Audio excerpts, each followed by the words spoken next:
আমি আপনার সামনে মুখতসর আল্লাহ তাআলার কালামে মজিদ থেকে এক আয়াত তিলাওয়াত করছি। আর জনাব রসুল করিম সাল্লাল্লাহু আলাইহি ওয়াসাল্লামের এক হাদিসে পাকে পড়েছি।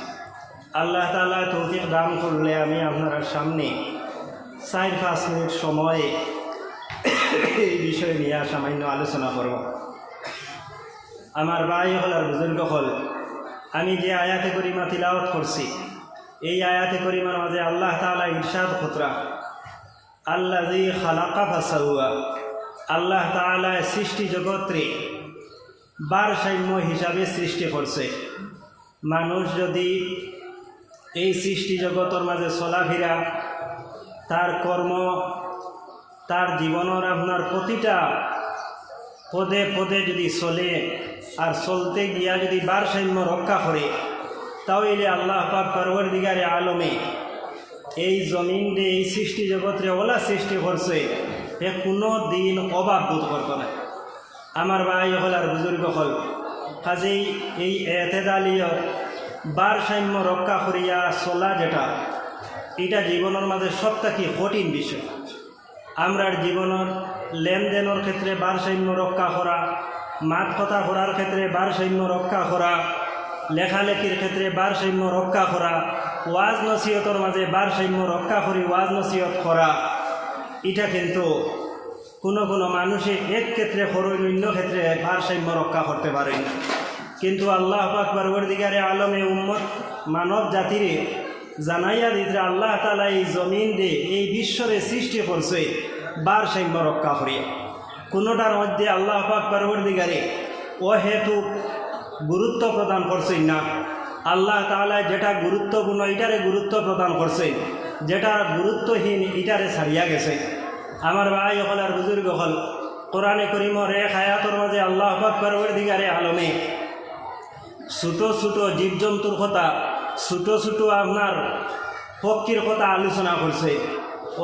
অন্যান্য ইসলামের মুখালিফ মানুষ যারা, বিরোধী মানুষ যারা, তারা কইলা যে আল্লাহ পাক পরওয়ারদিগার তোমাদেরও এই যাইন একবারে সরু সরু জিনিসও আলোচনা করে।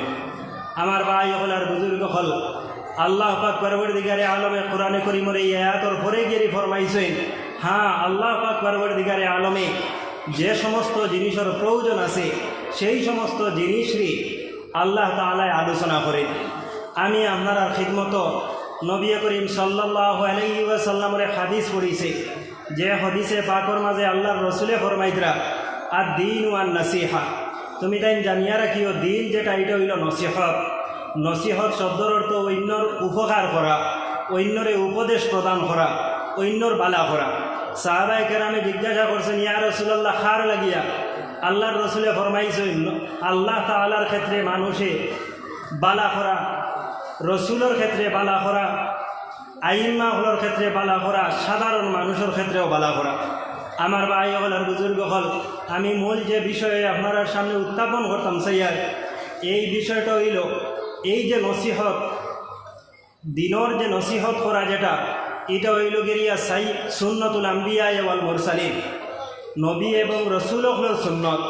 আজকে আমরা এখানে ওয়াজ করিয়ার দিনের কথা আলোচনা করিয়া, তবলিগর আলোচনা, তালিমর আলোচনা, তাফসিরের আলোচনা, মুদরসার মাঝে দর্শ তদরিস, এই সব কিছু আম্বিয়া এবং রসুল হলের আপনার সুন্নত। এই নবী রসুল হলের সুন্নতে যেভাবে আল্লাহ এবং আল্লাহর রসুলে ফরমাইছেন সেইভাবে এইটারে যদি আদায় করা হইয়া থাকে তাহলে এটা প্রশংসনীয় হইব। যেটা আল্লাহ এবং আল্লাহর রসুলের বাতাই দেওয়া পথ অনুযায়ী হইত নাই, এটা আপনার ঘৃণ্য হইব এবং এটা বর্জনীয় বিষয় হইব। এটার দ্বারা কোনো ধরনের উপকার জমিনের মাঝে সাধিত হইত নাই। আমার ভাই হল আর বুজুর্গ হল, এর গতিকে নসিহত করা যেটা, আইম্মায়ে কেরাম হলে নসিহত করবার লাগে অনেক শর্তাবলী উল্লেখ করছে। বিশেষত আইম্মায়ে ফুকাহায়ে ফিকহ তত্ত্ববিদ হলে কইছে, মানুষে যখন নসিহত করে, মানুষে যখন একে অন্যরে ওয়াজ করত, মানুষের যখন বালা কাজের আদেশ দিত, তখন এই যে বিষয় যেটা, এটা 3 ভাগে বিভক্ত। একটা বিষয় এই লোকের ওয়াইজ, যাই বর্ণনা করবা, যাই নসিহত করবা, তাই একটা অংশ। এর লগে লম্বা হুকুম আহকাম আছে, এর লগে লম্বা আপনার শর্তাবলী আছে, খরগে ওয়াজ করতে পারবা, খার তাই ওয়াজ করতে সময় তান হালাত কিতা হইত এর একটা আপনার লম্বা বর্ণনা আছে। দ্বিতীয় কথা হয়েছে বল মাহবুজ যারার কাছে ওয়াজ করা হইব শ্রোতা যারা থাকবা যারা ওয়াজ শুনবা এর আর কিছু আদা বকল আছে, এর আর কিছু শর্তাবলী আছে। এই শর্তাবলীর কথা এখানে আলোচনা আছে। আরও কোয়া হয়েছে আরে একটা বিষয় হইল কৈফিয়তুল ওয়াজ, উসলুবুল ওয়াজ। ওয়াজ ওর নসিহত করা, মানুষের কাছে আলোচনা করার উসলুব কীরকমভাবে হইত, কোনটা কীরকমভাবে হইত, মানুষের কাছে কী আলোচনা করা যাইত, এর একটা বিষয় আছে।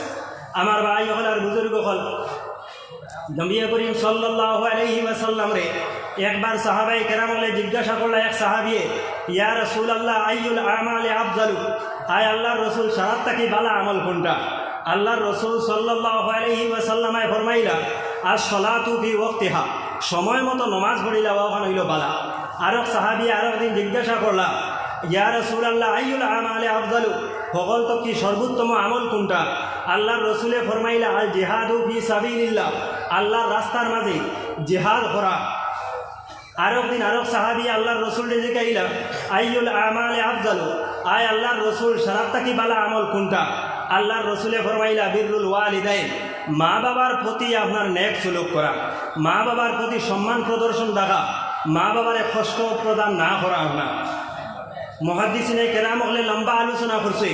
আল্লাহর রসুলে একদিন ফরমাইলা সারাতটা কি বালা আমল হইল গিরি জেহাদ করা। আর একদিন ফরমাইলা আল্লাহর রসুলে সারাতটা কি বালা আমল করা সময় মতো নমাজ পড়া। আর একদিন ফরমাইলা আল্লাহর রসুলে সারাতটা কি বালা আমল হইল মা বাবার খিদমাত করা, তারার লগে নেক বর্তাও করা। কিতা এক একদিন এক একটা এখানে ফরমাইলা। ও জায়গাত মুহাদ্দিসিনে কেরাম হলে আপনার নুক্তা বয়ান খতরা, রহস্য বয়ান খতরা যে নবী করিম সাল্লাল্লাহু আলাইহি ওয়াসাল্লামায় যার কাছে যেটা প্রয়োজন মনে করছে ইটারে আলোচনা করছে। যার কাছে দেখা গেছে মা বাবার প্রতি অনীহা, খেদমতের প্রতি অনীহা, আল্লাহর রসুলে ফরমাইছেন তোমার লাগে সারাতটা কি বালা খাম মা বাবার প্রতি নেক সুলুক করা।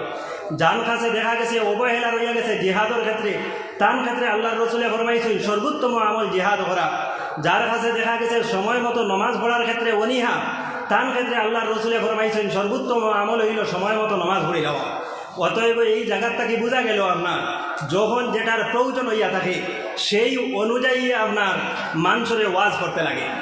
আমার ভাই হল আর বুজুর্গ হল হজরতে ইমাম মালিক রহমতুল্লাহ আলাইহি ফরমাইতরা মানলাম ইয়ারিফ আহওয়ালা জমানিহি ফাহুয়া জাহিলুন, যে মানুষে যুগর অবস্থা বুঝতে পারে না, যে মুফতি যুগর অবস্থা বুঝতে পারেন না, যুগোপযোগী হিসাবে নিজরে গড়িয়া তুলতে পারেন না, যে ওয়াইজে নিজরে ওলাখান ওয়াজ করতে পারেন না, যেখান দ্বারা সমাজের বর্তমান অবস্থারে বর্তমান প্রেক্ষাপটে বিবেচনা করতে পারেন না, এই আদৌ জাহিল, এই আদৌ মূর্খ, এই আদৌ ওয়াজ করার কোনো অধিকার নাই। আমার ভাই হল আর বুজুর্গ হল হজরতে শেখ রহমতুল্লাহ আলাইহি যখন এই জমিনের মাঝে তশরিফ আনলা, এই সময় আইয়া কিছু ক্ষেত্রে তাই সংস্কার সাধন করলাম।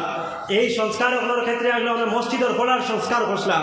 সকালবেলা আমরা পড়িতাম, এটার মাঝে ছুটি আসলো, এটা কোনো কোর্স কারিকুলাম আসিল না, এটার উপরে তাই সংস্কার করছে। আমার ভাই হল আর বুজুর্গ হল যখন উম্মতের মাঝে কোনো বিষয় মানুষের মাঝে আপনার জেহালত ডাকিয়ে আনে, গুমরাহি ডাকিয়ে আনে, তখন ও বিষয়ের সংস্কার সাধন করা আইম্মায়ে কেরাম হলের, ওলামায়ে কেরাম হলের দায়িত্ব এবং কর্তব্য, এবং মুসলমান জনসাধারণের দায়িত্ব কর্তব্য হইল এই সমস্ত ক্ষেত্রে তাইন আগুয়াই যাওয়া এটারে সংস্কার সাধন করবার লাগে। আমার ভাই হল আর বুজুর্গ হল আমরা যে দেশের মাঝে বসবাস করতেছি, এই দেশের বর্তমান কি প্রেক্ষাপট আছে, এই দেশের কি অবস্থা আছে, এই কথাটা বিবেচনা করিয়া আমরা সাধারণ মানুষের দায়িত্ব কর্তব্য হইল আমরা ওয়াইজ করে দাওয়াত করা। কেবলমাত্র ওয়াইজে ওয়াজ করবা এই কথাটা নাই। হগলরে আল্লাহ পাক পরবর্তীকারে সমান জ্ঞান প্রদান করছই না, হগলরে আল্লাহ পাক পরবর্তীকারে বিবেক সমান দান করছই না, যার কারণে একজন হইতে পারেন হঠাৎ যে কোনো জায়গায় যে কোনো আলোচনা করে দিতে পারে, আরে একজন তাই কথাবার্তা করতে সময় বড় সতর্কতার সহিত করে। কাজেই আমার ভাই হল আর বুজুর্গ হল যুগর তাহলে এই কথাটা চিন্তা করতে হইব। এর দিকে খাটি গোড়াতে সেমিনারের মাঝে ধর্ম নিরপেক্ষতার কথা আলোচনা আইছে। আমি বিভিন্ন জনে বিভিন্ন সংজ্ঞা প্রদান করলাম। আমি কইলাম বলে বিশ্বর মাঝে ধর্ম নিরপেক্ষতার যে সংজ্ঞা আছে, এই সংজ্ঞারে ভারতবর্ষের ধর্ম নিরপেক্ষতার যে সংজ্ঞা আছে এর লগে যদি মিলাইন তাহলে উলামায়ে কেরাম হলে মসাইলের মাঝে হুচট খাওয়া ছাড়া আর কোনো উপায় থাকতো নাই। তো আমি আপনার খিদমত এই কথাটা কইতে চাই, আপনার কাছে আমার জোরালো দাবি, আপনার কাছে আমার বিনম্রভাবে আপনারা হাতে ভাই ধরিয়ে আমি কইতাম চাই আজকে আমরার কারণে আমরা কিছু সংখ্যক ওয়াইজ হকলোর কারণে আমরা কিছু একাংশ মুসলমান হকলোর কারণে সামাজিক আপনার মাধ্যমের মাঝে সোশিয়াল মিডিয়ার মাঝে ইসলাম কলঙ্কিত ইসলাম লইয়ারি আমরা সমাজ ব্যবস্থার মাঝে মানুষ সকলের কাছে অন্যান্য ধর্মাবলম্বী মানুষ সকলের কাছে আমরা মুখ থোয়ার জায়গা নাই আমার ভাই হল আর বুজুর্গ হল তাই আপনারা আগুয়াই আওয়া দরকার আপনারা আগুয়াই আইন যদি তৈলে সমাজ আমরা যে বিষয়টা চাইয়ার যে সংস্কার সাধন করতাম এই সংস্কার সাধন করাটা সম্ভব হইব অন্যটা এটা কোনো ধরনের সম্ভব নয় আমার ভাই হল আর বুজুর্গ হল আমরা ওয়াজ করি আমি এক সংগঠনের আলিম আরেকজন আরো সংগঠনের আলিম কিন্তু ওয়াজ কিলা করতে লাগে ফোকাহায়ে কেরাম বলে ইসলাম আপনার কোনো অবস্থাতে ইসলামের মাঝে কমি না নাই ফোকাহায়ে কেরাম বলে আলোচনা করিয়া গেছেন আদাবুল ইখতিলাফ একে অন্য লোকে যদি মত পার্থক্য হইয়া থাকে তাহলে তার আদব কি হইতে পারে আমি একজনের লোকে আরেকজনের আপনার মতবিরোধ থাকতে পারে যেহনি ইখতিলাফ থাকতে পারে বিশ্বর কোনো বিভাগ নাই যে বিভাগের মাঝে ইখতিলাফ নাই আমার ভাই হল আর বুজুর্গ হল তাই বলিয়া ইখতিলাফ যদি থাকে যে জায়গাত ইখতিলাফ আছে সেই জায়গাত আদব আছে যেন আদব আপনার রক্ষা হইত নাই এই জায়গার মাঝে ইখতিলাফ করার অধিকার এন থাকতো নাই আমার ভাই হল আর বুজুর্গ হল আমি একটা কথা কইয়া আপনার তাকিয়া আমার আলোচনারে আমি শেষ করতাম সেইয়া মুফতি শফি সাহেব রহমতুল্লাহ আলাইহি হজরতে হাকিমুল উম্মত আশরাফ আলী থানভী রহমতুল্লাহ আলাইহির লোকে এক মাসলাত ইখতিলাফ আসলো যখন তান ইখতিলাফ আসলো তাই সিটি লেখা তান উস্তাদ হজরতে থানভী রহমতুল্লাহ আলাইহির কাছে হজরত আপনি যে মত অবলম্বন করছেন এটা সঠিক কিন্তু আমি দুর্বলর আমি শফির কিন্তু এই কথাটা বুঝোর মাঝে আন না তাই আপনার কাছে আমি আরও ইস্তেফসার আরও পরিষ্কার করিয়া দিবার লাগিয়া জোরালোভাবে দাবি রাখিয়া এবং কিছু বুঝ আমার আইছে না অবৈধর প্রশ্নগুলো আপনার কাছে উত্থাপন করিয়া এইভাবে আদবরে মলফুজ রাখিয়া আদবরে রক্ষা করিয়া আশরাফ আলী থানভী রহমতুল্লাহ আলাইহি দুনিয়ার তাকে বিদায় লইছেন হজরতে মুফতি শফি রহমতুল্লাহ আলাইহি দুনিয়ার তাকে বিদায় লইছেন কিন্তু তানতানোর এই মাসলাত ইখতিলাফ রয়েছে কিন্তু একে অন্যর প্রতি আদাব আপনার কোনো অবস্থাতে হাত ছাড়া হয়েছিল না তাই আমার ভাই হল আর বুজুর্গ হল আমরা জিন্দগি এইভাবে গড়িয়া তোলা প্রয়োজন আমার কথার দ্বারা আমার চলার দ্বারা আমার চিন্তার দ্বারা যেন অন্য কোনো মানুষের কষ্ট না হয় আমার ভাই হল আর বুজুর্গ হল আজকে খতমে বুখারী এ হজরতে মোহাম্মদ ইবনে ইসমাইল বুখারী রহমতুল্লাহ আলাইহির শাগির্দ হজরতে মুসলিম রহমতুল্লাহ আলাইহি ইমাম মুসলিম রহমতুল্লাহ আলাইহি ইমাম জুহালির দর্শন মাঝে হাজির হইতা ইমাম জুহালিয়ে আপনার ইমাম বুখারীর বিরুদ্ধে মশলা বয়ান করে দিতা ইমাম মুসলিম রহমতুল্লাহ আলাইহি কইলা এনর গেস্তাকে ইলিম হিকা আমার লাগে উচিত নাই বলিয়া ইমাম মুসলিম রহমতুল্লাহ আলাইহি এই দর্শ ত্যাগ করিয়া এরিয়া হজরতে ইমাম মোহাম্মদ ইবনে ইসমাইল বুখারী রহমতুল্লাহ আলাইহির দর্শে অবলম্বন করছে আমার ভাই হল আর বুজুর্গ হল এর বাদে আসমাউর রিজাল এর বাদে ইলমুল জরা ও তাদিল হই এক বিভাগ আছে আপনার ইসলামের শিক্ষার যেখানের মাঝে মুহাদ্দিসিন হকলর দুর্বলতা নিয়ে আলোচনা করা হয়েছে